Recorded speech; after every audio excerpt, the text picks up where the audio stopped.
അവിടെ വെച്ച് നമ്മുടെ സഹയാത്രികൻ ഗോൾഡൻ ടെമ്പിളിൽ നിശബ്ദത പാലിക്കാൻ സാധിക്കാത്തതിൽ ഏവരെയും കുറ്റപ്പെടുത്തുകയുണ്ടായി. മനുഷ്യ ശരീരം പഞ്ചഭൂത നിർമ്മിതമാണെന്നും പ്രകൃതി മഹാപഞ്ചഭൂതങ്ങളുടെ സമന്വയമാണെന്നും അതുകൊണ്ട് തന്നെ പ്രകൃതിയെ നിരീക്ഷിക്കുന്നത് നമ്മെ നിരീക്ഷിക്കുന്നതിന് തുല്യമാണെന്നും സഹയാത്രികൻ നമ്മെ ഓർമ്മപ്പെടുത്തി. കൂടാതെ ഈ മുളങ്കാടിനുള്ളിൽ നിശബ്ദത പാലിക്കുവാൻ നിർബന്ധം പിടിക്കുകയും ചെയ്യുകയുണ്ടായി. മുളകൾ തമ്മിലുരസുന്ന ശബ്ദം, കിളികൾ ചിലയ്ക്കുന്ന ശബ്ദം, ചീവീടുകളുടെ ശബ്ദം, ചുറ്റിയൊഴുകുന്ന പുഴയുടെ ശബ്ദം, ഇതെല്ലാം നമുക്ക് ആസ്വദിക്കാൻ കഴിഞ്ഞത് സഹയാത്രികൻ്റെ ആ ഓർമ്മപ്പെടുത്തൽ തന്നെയാണ്.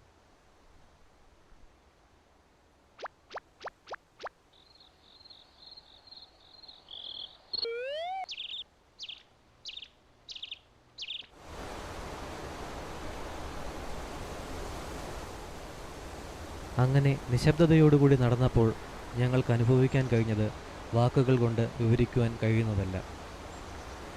പുഴയുടെ തീരത്തെത്തിച്ചേർന്ന ഞങ്ങൾ പുഴയിലിറങ്ങി കൈകാൽ നനച്ച് കുറേ നേരമിരുന്നു. നല്ല തണുത്ത വെള്ളം, സിരകളിലൂടെ തണുപ്പ് അരിച്ചരിച്ച് കടന്നു കയറിയപ്പോൾ ഞങ്ങളുടെ യാത്രാക്ഷീണം പമ്പ കടന്നു.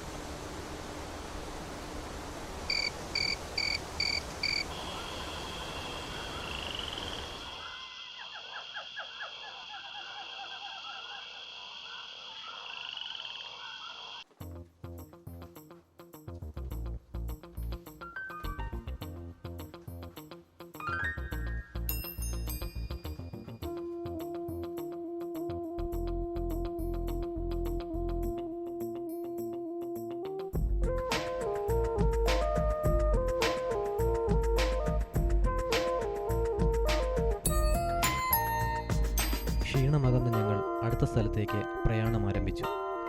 രാജാ സീറ്റിലാണ് ഞങ്ങൾ എത്തിച്ചേർന്നത്. കുടക് മലകളുടെ നെറുകയിൽ നിന്ന് കുടകിനെ കാണാൻ എത്ര ഭംഗിയാണ്! താഴ്വരകളിൽ നിന്നും മൂടൽമഞ്ഞ് മുകളിലേക്ക് ഉയർന്നു വരുന്നു. പേര് സൂചിപ്പിക്കുന്നത് തന്നെ രാജാവിൻ്റെ തന്നെയാണ് ഇവിടം. രാജാവ് കുടകിൻ്റെ സൗന്ദര്യം ആസ്വദിച്ചിരുന്നത് ഇവിടെ ഇരുന്നാണ്. രാജാവിൻ്റെ അന്തിമ അഭിലാഷമായിരുന്നു തൻ്റെ ഖബർ ഇവിടെ തന്നെ ആകണമെന്ന്. അതുപോലെ തന്നെ പാലിക്കപ്പെടുകയും ചെയ്തു.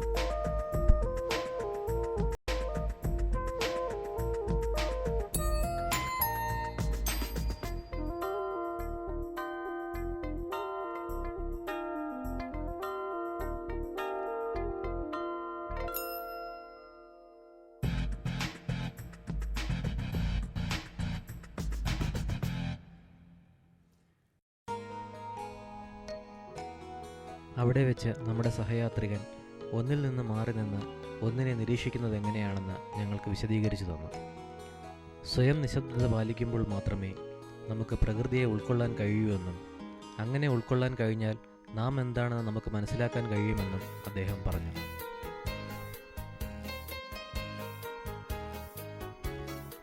ഉച്ചയൂണിന് മുമ്പ് തന്നെ 18-ാം നൂറ്റാണ്ടിൽ പണി കഴിപ്പിച്ച ഓംകാരേശ്വര ക്ഷേത്രത്തിൽ സന്ദർശിക്കാൻ ഞങ്ങൾക്ക് സാധിച്ചു. ഉച്ചഭക്ഷണത്തിന് ശേഷം ഇരിപ്പ് വെള്ളച്ചാട്ടത്തിലേക്ക് യാത്ര തിരിച്ചു. പ്രധാന വീതിയിലുണ്ടായ മാർഗതടസ്സം മൂലം വൈകിയെത്തുകയും പ്രതീക്ഷയോടെ എത്തി നിരാശയോടെ മടങ്ങുകയും ചെയ്യുന്ന അവസ്ഥയുണ്ടായി.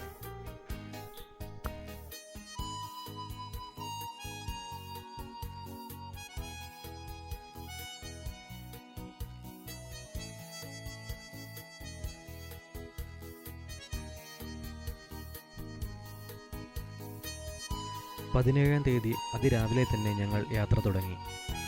ഏതാണ്ട് 9 മണിയോടെ വൈദേശിക മാതൃകയിൽ പണി കഴിപ്പിച്ച ഇന്ത്യയിലെ ഏറ്റവും പഴക്കം ചെന്ന പള്ളിയായ മൈസൂറിലെ സെൻറ്റ് ഫിലോമിനാസ് ചർച്ചിലെത്തി. പള്ളിയിൽ പ്രവേശിച്ച് ഞങ്ങൾ അല്പസമയം ചെലവഴിച്ചതിന് ശേഷം പള്ളി ചുറ്റും നടന്നു കണ്ടു.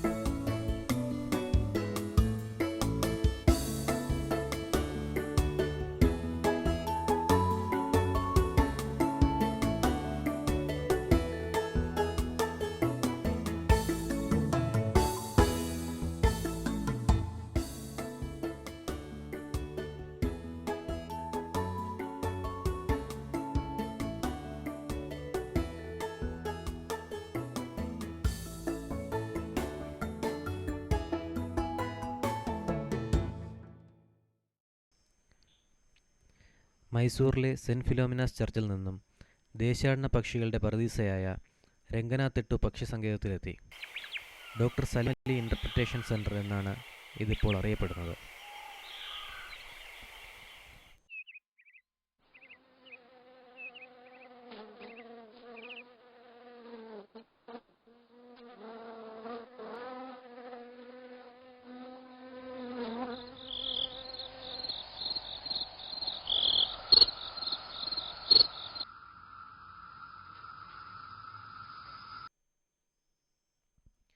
പുഴയിലൂടെ തുഴയുന്ന വെള്ളത്തിൽ അക്കരെ തുരുത്ത് ചുറ്റിക്കറങ്ങി തുരുത്തിലെ മരങ്ങളിൽ കൂടുകൂട്ടി കഴിയുന്ന 10,000-കണക്കിന് പക്ഷികളെ ഒരുമിച്ച് കണ്ടപ്പോൾ ഞങ്ങൾ അത്ഭുതസത്തരായി നിന്നുപോയി.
വിനോദസഞ്ചാരത്തിനെത്തിയ ഞങ്ങളെ കാണാൻ ഓടിയെത്തിയ മുതലയെ കണ്ടപ്പോഴും ഞങ്ങളെ പിന്തുടർന്നപ്പോഴും ഞങ്ങളുടെ അവസ്ഥ ഒന്ന് ഊഹിച്ചു നോക്കൂ.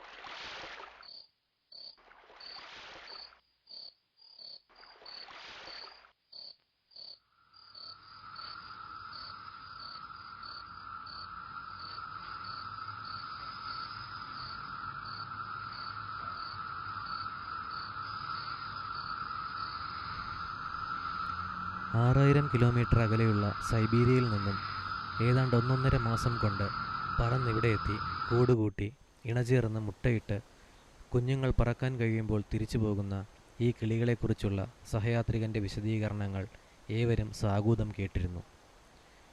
മനുഷ്യന് നൈസർഗികമായി ഉണ്ടായിരുന്ന വാസനകൾ നഷ്ടപ്പെട്ടതുകൊണ്ട് മാത്രമാണ് പ്രകൃതിയെ നിരീക്ഷിക്കാൻ കഴിയാത്തതെന്നും പ്രകൃതിയിലെ ജീവജാലങ്ങളെയും സസ്യജാലങ്ങളെയും നിരീക്ഷിച്ചാൽ നമ്മേക്കാൾ അറിവ് അവയ്ക്കുണ്ടെന്നും അദ്ദേഹം സൂചിപ്പിക്കുകയുണ്ടായി. അങ്ങനെ ദേശാടന പക്ഷികളുടെ പറുദീസ ഞങ്ങളിൽ സൃഷ്ടിച്ച നവ്യ അനുഭവം എന്നെന്നും ഓർമ്മയിലുണ്ടായിരിക്കും.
ബന്ദിപ്പൂർ വന്യമൃഗ സംരക്ഷണ കേന്ദ്രത്തിലേക്ക് യാത്ര തിരിച്ചു. സഹയാത്രികൻ്റെ ബന്ദിപ്പൂരിനെ കുറിച്ചുള്ള വിശദീകരണം ആരംഭിച്ചു. ഇന്ത്യയിൽ 3 വന്യജീവി സംരക്ഷണ കേന്ദ്രം അടുത്തടുത്തായി കിടക്കുന്നത് ഇവിടെ മാത്രമാണ്. കേരളത്തിലെ മുത്തങ്ങ, കർണാടകയിലെ നാഗർഹോള, തമിഴ്നാട്ടിലെ മുതുമല. ഇതിനിടയിലാണ് ബന്ദിപ്പൂർ. ഏതു സമയത്തും എപ്പോഴും കാട്ടാനക്കൂട്ടം കാണാൻ കഴിയുന്ന ബന്ദിപ്പൂർ ഞങ്ങളിലെ ഉത്സാഹം ഒന്നുകൂടി വർദ്ധിപ്പിച്ചു. ഏതാണ്ട് എല്ലാ വന്യമൃഗങ്ങളെയും നേരിൽ കാണാൻ സാധിക്കുമെന്നറിഞ്ഞപ്പോൾ പെട്ടെന്ന് തന്നെ ബന്ദിപ്പൂരിലെത്താൻ മനസ്സ് കൊതിച്ചു. പെട്ടെന്ന് ഒരു നിമിഷം കൊണ്ട് ഞങ്ങൾ വീണ്ടും ആനന്ദത്തിലെത്തി. ആലിപ്പഴം വീഴുന്ന മഴയായിരുന്നു അത്. ഞങ്ങളുടെ ബസ്സിലെ കണ്ണാടിയിലൂടെ ആലിപ്പഴം ചെറുതരെ വീഴുന്നത് കാണാൻ കഴിഞ്ഞത് മറ്റൊരു അനുഭവം തന്നെയാണ്.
ബന്ദിപ്പൂരിലെത്തിച്ചവർ ഞങ്ങളെ വരവേറ്റത് മാൻകൂട്ടങ്ങളാണ്. സന്തോഷത്തോടെ ഞങ്ങൾ 2 ചെറിയ ബസ്സുകൾ കയറി ആനക്കുട്ടങ്ങളിലേക്ക് കടന്നു. ആദ്യത്തെ ബസ് ആനക്കൂട്ടത്തെ കണ്ട് കുട്ടിയാനുള്ള ആ കൂട്ടത്തിൽ നിന്നും ഒരു ആന ബസ്സിൻ്റെ നേരെ പാഞ്ഞു വന്നു.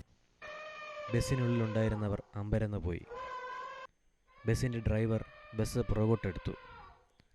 ആനക്കൂട്ടം കാട്ടിലേക്ക് പിൻവാങ്ങി. രണ്ടാമത്തെ ബസ്സിലുണ്ടായിരുന്നവരും ഈ ആനക്കൂട്ടത്തെ കണ്ടു. ഈ യാത്രയിൽ പുള്ളിമാൻ, കേഴമാൻ, കലമാൻ, മയിൽ, കുയിൽ, വിവിധ ഇനം പക്ഷികൾ, പാമ്പുകൾ, കാട്ടുകോഴി, കാട്ടുപന്നി, കാട്ടുപോത്ത് എന്നിവയെല്ലാം ഞങ്ങൾ കണ്ടു.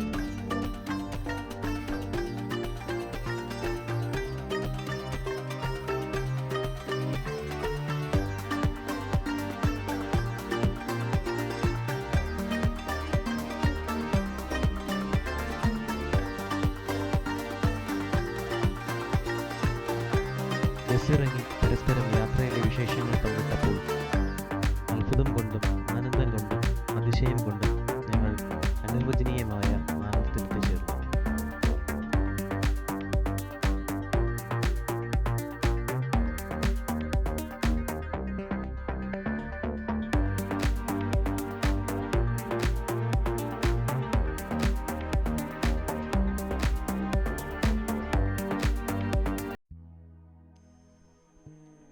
പതിനെട്ടാം തീയതി രാവിലെ ബാംഗ്ലൂരിലേക്ക് തിരിച്ച ഞങ്ങൾ വഴിയിൽ ഇസ്കോണിൻ്റെ ശ്രീകൃഷ്ണ ക്ഷേത്രം കൂടി സന്ദർശിച്ചു. ഇതോടുകൂടി ഞങ്ങളുടെ യാത്ര പൂർണ്ണമായി. അങ്ങനെ അറിവിൻ്റെയും അനുഭവത്തിൻ്റെയും ആസ്വാദനത്തിൻ്റെയും ആനന്ദത്തിൻ്റെയും അവാച്യമായ അനുഭൂതി നുകർന്ന ഒരു യാത്ര ഒരോർമ്മയായി ഞങ്ങളിൽ എന്നെന്നും അവശേഷിക്കും.